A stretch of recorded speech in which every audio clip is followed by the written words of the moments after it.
कदा वृंदारण्ये विमल यमुना तीर पुलिने। उद्धव जी वहां सोच रहे हैं, तुम यहां सोचोगे क्या? क्या कभी ऐसा दिन फिर दोबारा आएगा? क्या कभी वे दिन लौट करके आएंगे? ए बेटा, ये बैसाखी वाले बाबा हैं, जरा लगाना। ये बाबा एक दिन मुझे इनको मैं अकेला मिल गया और मुझे इन्होंने अपनी अंक में भर लिया, छाती से लगा लिया और बोले, अरे कन्हैया, अरे कन्हैया, अरे कन्हैया। बहुत रोए। मुझसे बोले, मेरे पैर नहीं है, नहीं शायद मैं विश्व के किसी कोने में बेटा तेरी कथा न छोड़ूं। शरीर भारी है, चला नहीं जाता। फिर भी न जाने कहां कहां से, बड़ी दूर दूर से आते हैं। तो जैसे आप लोगों को यहां कल के बाद लगेगा कि क्या कभी ऐसा दिन फिर आएगा जो ऐसा मेला लगेगा, ऐसे ही वहां पर उद्धव जी कह रहे हैं, कदा वृंदारण्ये विमल यमुना तीर पुलिने। कभी ऐसा दिन आएगा कि इस यमुना की तीर में चरंतम गोविंदम, भगवान श्री कृष्ण विचरण करेंगे। क्या कभी ऐसा दिन फिर आएगा? चरंतम गोविंदम हलधर सुदामा आदि सहितम। हलधर माने दाऊ और श्री दामा सखाओं सहित भगवान फिर या यमुना की रेती में कबू कबड्डी खेलेंगे क्या? कबू गेंदतड़ी खेलेंगे क्या?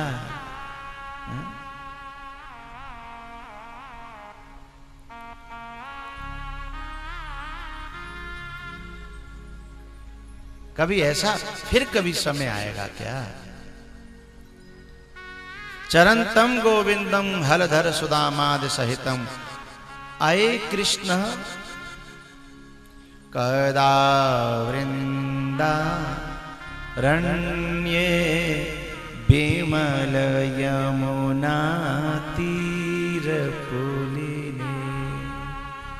चरंतम गोविंदम हलधर सुदामादि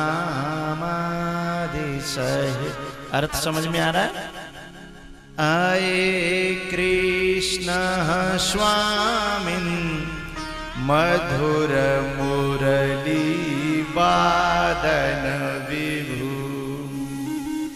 विभु माने व्यापक परमात्मा। क्या कभी सगुण साकार होकर के जैसे तू पहले आया था फिर कभी यहाँ मधुर मुरली का वादन करेगा? क्या कभी ऐसे दिन फिर आएंगे? कदा वृंदारण्य, कभी आएंगे? आये कृष्ण स्वामिन् मधुर मुरली वादन विभु। और क्या वो दृश्य हम आंखों से फिर देख पाएंगे? कौन सा? प्रसीदेत्याक्रोशन। कभी आप अपने ग्वाल वालों में खुश होकर के गले से लगाओगे और कभी गुस्सा होकर के रूठ करके भाग जाओगे, हैं? और कभी लड़ पड़ोगे, कभी गेंद के पीछे भाग रहे होगे, तो कभी यमुना में कूद जाओगे। कभी प्रसन्न होगे तो कभी आक्रोशन यानी गुस्सा हो जाओगे। प्रसीदेत्याक्रोशन निमिषमिव नेष्याम दिवसान्। कदा वृंदारण्ये विमल यमुना तीर पुलिने। एक बात बताऊं भैया, परमात्मा तो न तुमने देखा है न हमने देखा है, लेकिन अपने गुरुओं को, अपने संतों को ही हमने देखा है, उनके साथ हमने दिन गुजारे हैं, उनके साथ हमने दिन गुजारे हैं। उनके साथ गुजारे हुए दिनों की याद करना ही सर्वोपरि साधना है, सबसे बड़ी भक्ति है, सबसे बड़ी पूजा है।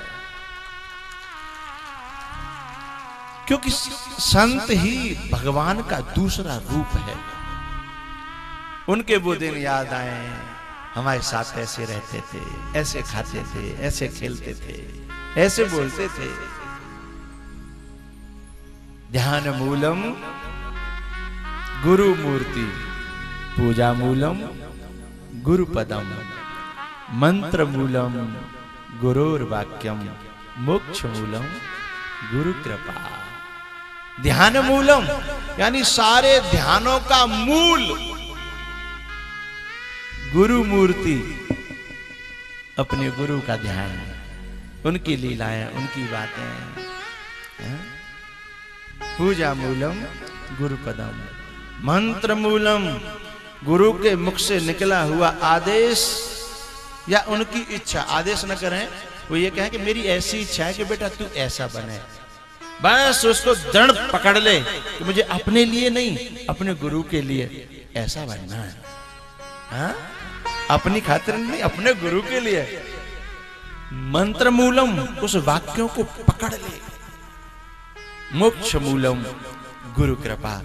जब हम ऐसा बन जाएंगे तो गुरु का मन बड़ा गदगद होगा कि मैं जैसा चाहता था मेरा शिष्य वैसा ही बन गया।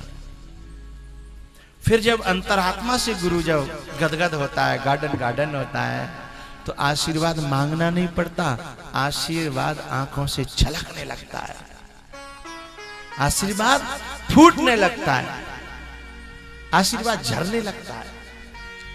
वही मोक्ष का साधन है। मोक्ष मूलम गुरु कृपा।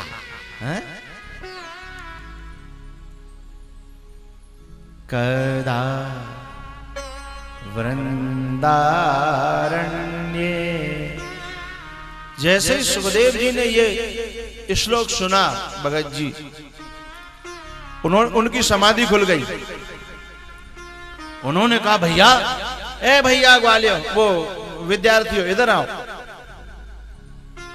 आए, इतना प्यारा श्लोक आप कहां से लाए? बोले हमारे गुरुजी ने पढ़ाया है। बोले आपके गुरुजी के पास ऐसे कितने श्लोक हैं? बोले 18,000 श्लोक हैं। अच्छा 18,000? बोले हाँ, वो हमको रोज 1 या 2 या 3 श्लोक पढ़ाते हैं, अर्थ कराते हैं और हमें याद करने के लिए जंगल में भेज देते हैं गाय लेकर के। हम यहाँ गाय भी चराते रहते हैं और श्लोकों का गायन भी करते रहते हैं। अच्छा 18,000 श्लोक हैं, तुमको पढ़ाते हैं? बोले हाँ। हमारी भी पूछ के आना, क्या वो हमको भी पढ़ा देंगे? हा? बोले पूछ के आएंगे हम। शिष्यों ने जाके व्यास जी से कहा कि ऐसे ऐसे एक अवधूत बिल्कुल नंगा बड़ा तेजस्वी तपस्वी आत्मयोगी महात्मा जंगल में वृक्ष के नीचे साधना कर रहा था। हमारा श्लोक सुनकर के उसकी समाधि भंग हो गई। गुरुजी हमको पाप तो नहीं लगेगा ना? गुरुजी ने कहा बेटा, यदि कोई सांसारिक वाणी उसके कान में जाती और समाधि खुल जाती तो पाप लगता, लेकिन तुमने तो समाधि का भी बाप उसके कान में घुसेड़ दिया है, पाप नहीं लगेगा, पुण्य मिलेगा। लेकिन गुरुजी वो ये पूछ रहा था कि क्या आपके गुरुजी हमको भी ये श्लोक पढ़ा सकते हैं क्या? और जब व्यास जी तो समझ गए कि मेरा ही बेटा है, जो मैंने रोक रोक के हार गया, रुका नहीं था, हाँ मेरा ही बेटा है। व्यास जी ने कहा कि उसे कल लेकर के आना, उसे कल लेकर के आना, मैं जरूर पढ़ाऊंगा। और मैं तो उसका इंतजार कर रहा था, कभी आएगा कभी आएगा कभी आएगा। पंडित जी ये तुलसी मैया इधर हटाओ, हमारे और माँ साहब के बीच में आ रहे हैं। आप बैठे रहो, मैं हटवा लूंगा। अब यहीं रख दो।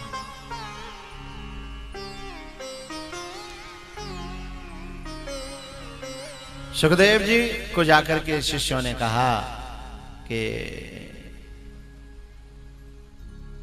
आपको गुरुजी ने बुलाया है। सुखदेव जी को पता ही नहीं है कि वो मेरे गुरुजी हैं और वही मेरे पिताजी हैं। सुखदेव जी को जब शिष्य लेकर के गए और उन्होंने देखा, अरे ये तो मेरे ही पिताजी हैं।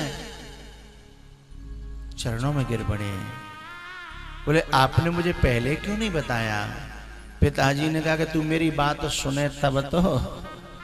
मैं तो चिल्लाता रह गया, हा पुत्र हे पुत्र हे पुत्रेत तन्मयतया तरवो विनोदो।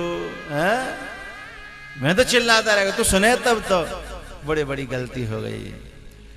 और भागवत से भी समझ में नहीं आए भगत जी, तो ये रामायण में भी लिखा है, रामायण में। और सोच रहे होंगे रामायण में कहां लिखा है? सुखदेव जी जितने विरक्त थे ना, उनसे भी ज्यादा विरक्त थे रामायण के 4 ऋषि, जिनका नाम था सनत कुमार। हैं? अवधूत है, विरक्त है, देखत बालक बहु कालीना, उनके बारे में लिखा है।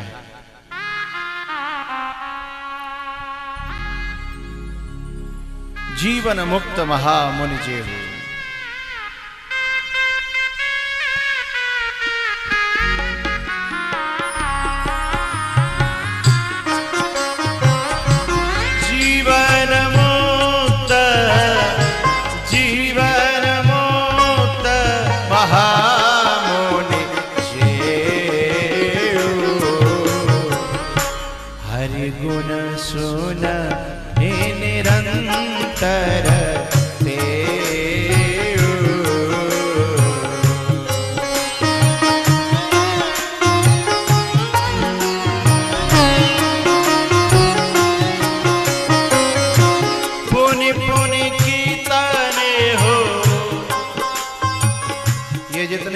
आ रहे हैं ना, कुछ लोग जिनसे कहते हैं बताओ वही कथा है, अभी तो भाई पलानी नगर में माँ खूब सुन पे गए और फिर चल दे ये माँ 4 किलोमीटर जा रहे, पागल है गए हैं? बताओ तेल फूंक के माँ जा रहे हैं, कथा सुनवे, कथा सुनी नहीं का? फलानी नगर में कथा वही तो नहीं सुनी है ना। लेकिन वे क्या जाने बेचारे, क्या जाने। पुनि पुनि कीर्तने हूँ, पुनि पुनि कीर्तने हूँ, सुने सुनाए। जिया की प्यास बुझती न बुझाए।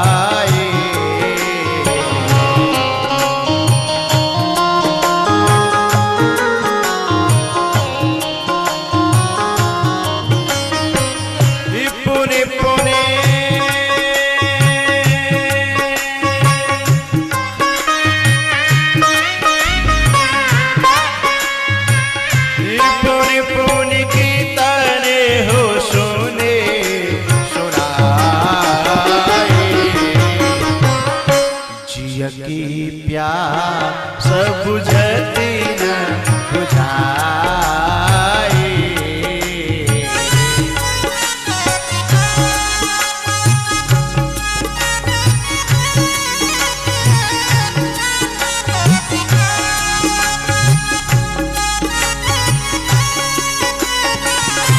पुनि पुनि कीर्तने हो, पुनि पुनि कीर्तने हो, सुने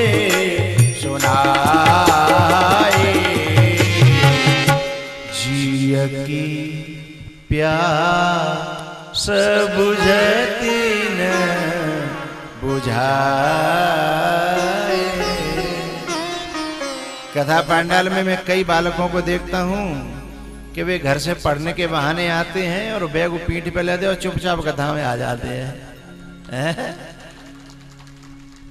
तो पुनि पुनि कीर्तने सुने सुनाए। जिया की प्यास बुझती न बुझाए।